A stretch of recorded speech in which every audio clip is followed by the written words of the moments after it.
Right, buddy, welcome back to your latest Manchester United news. Now, in this video, we'll be talking the latest on a Bruno Fernandes potentially injury doubt and concern, and that is kind of going to be the main priority of the show today. So let's get into it. Injury concern for Manchester United. Now, Ruben Amorim has confirmed that Manchester United, there are two players who will be absent from the game against West Ham tomorrow. Obviously, SESKO and Maguire are not those two because they are out injured now. It's led me to believe that that one of those players is Bruno Fernandes. Now, Manchester United did kind of release a clip on social media, and Bruno Fernandes was present at the training ground. There was no sign of Casemiro, Luke Shaw, which I believe anyway. So, could it be potentially one of those? This what was said there. Bruno Fernandes is nursing a knock. He's looked to be in discomfort towards the end of the 2-1 win over Palace. Who could be one of the two players that Amorim said are injury doubt for the West Ham game. So Bruno Fernandes potentially could be one of those players who's out, and he's one of those players who don't really miss games through injury unless he really has to. And I think Bruno Fernandes for me would probably be trying to do everything he can to be ready for this game. Obviously we know Cunha is back as well from injury, so again that's another positive for Manchester United. Cunha for me has been someone who is massively important for Manchester United, and having him back in the team will be vital. Again, though, missing Bruno Fernandes, someone who is very, very vital to this Manchester United team. He's got 2 assists in the last game against Palace, contributing massively to the goals, and his overall influence on the team, for me, is very, very important. So I hope he's not injured. I hope he's ready for this game. But again, remember all those years ago, Bruno Fernandes was pictured in a protective boot for the game against Spurs. 3 days later, he played in that game and had a very, very good performance. So we never know what does happen, but Bruno Fernandes could potentially be an injury doubt for Manchester United. This is what Ruben Amorim said. He said, we have two doubts for the game. It will see how it's going to change how we approach it. Let's see if they can play. The rest of the squad is good. Mateus is back. Harry and SESKO are still out. So, listen, Bruno Fernandes potentially very, very well could be one of them, and I hope not. I'm not going to kind of go over who they are, but again, I think Bruno Fernandes could very well be one of them, just based off we've seen sort of him clutching his hamstring towards the end of the game against Crystal Palace. Obviously, Amorim came out and said it's just a knock, and when it was just a kick. Obviously, Burma was present in training as well. We are trying to figure out who it is. We'll have to wait and see, but apparently the two players who are in doubt are Xerxes and Bruno. So again, I think if Xerxes is not I think if Xerxes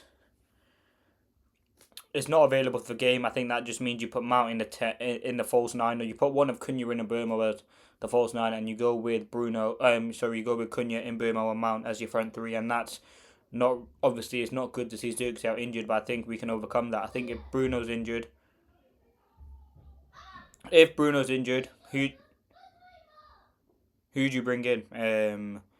Do you go Ugarte, Casemiro? I think that's too defensive. I think the only viable replacement if Bruno Fernandes is out injured would be Kobe Mainoo. I think that's the only one that makes sense. Is an injury blow for Manchester United to have him out if he is potentially out?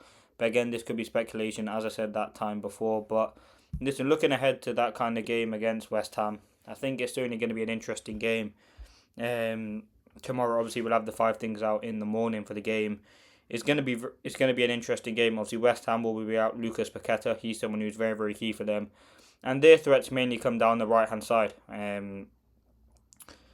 With Bowen, Wan-Bissaka, someone who we know very, very well. So it's definitely something to look out for there. Obviously, a lot of our Premier League rivals have dropped points. Burnley and Aston Villa are currently playing at the moment. So again, one of them will drop points.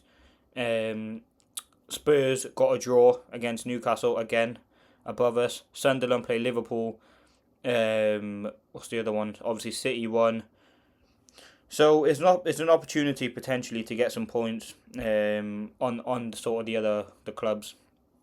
Again, Bournemouth lost another game. So if Manchester United were to win, it would give us some kind of good edge over our competitors. Now, obviously, we don't want to see a repeat of the game against Everton.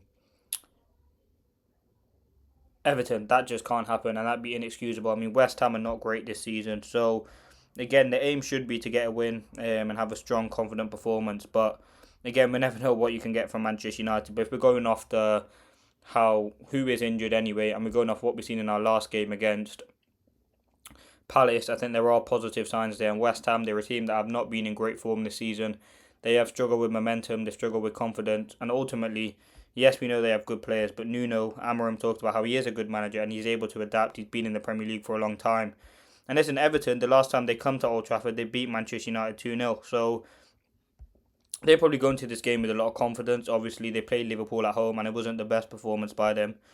But again, their away form, 6 games, 5 points. So it's not great, and I expect Manchester United to get the win, but we'll talk about that tomorrow. But the main thing, there's 2 players out for the game, and what does that mean for Manchester United? I mean, again, obviously means changes, who they are in terms of what the team, like Amorim said he's not gonna sign the state, but what makes me believe that is 2 key players is the fact they said we're gonna change the way in which we play. So that means it's either someone really important in the midfield, or I think it's someone really important in the back three.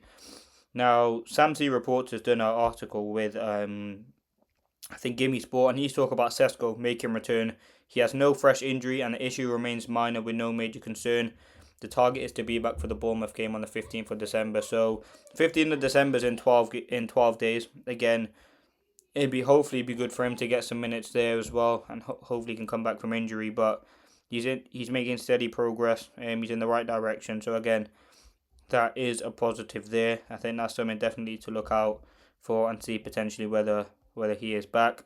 In terms of AFCON, FIFA clubs confirmed to release AFCON players 7 days before their country's first game starting from 15th of December, the day Manchester United play Bournemouth. The game will be okay for Mbeumo and Ahmad, who are in action on the 24th, but there are question marks over Mazraoui with Morocco playing on the 21st. So, listen, with Morocco playing on the 21st, obviously Mazraoui would have to leave on the 14th, which is obviously a day before the game. Again, I think in that centre back position though we do have a lot of depth, and I think it's just be a straight swap for Euro, to be honest. I think you bring Euro back into that team. Obviously Euro is going through some tough moments at this time, and he's going through a tough patch. But you have to remember he's a young player. He did have a tough start when he came into the league, and I think obviously you change manager. But I think Euro is definitely a player there, and Amorim talked about how he spoke with him after the game against Crystal Palace to kind of give him a bit of encouragement. And we know Lenny's a great player, and again he's only 20 years old, so I think there's definitely a player there. So I think with Mazraoui leaving, I think we will have more than enough quality to replace Mazraoui when he does go to AFCON. Obviously Ahmad and Mbeumo were kind of the two that I'm more concerned about, because Ahmad is one of our most important players, and I think he adds a lot to that right wing back position in terms of quality down that side. I think he's very, very good, and he knows how to stretch players. You look at Mbeumo as well. He's been a breath of fresh air, someone who can score goals, get assists, adding a lot of confidence to the team. But yeah, that's going to be your quick update. Obviously, just to sum up, Bruno Fernandes, Amorim said there are 2 injury doubts. Bruno Fernandes had a knock. He looked in discomfort in the game against Crystal Palace, so he could potentially be out of the game.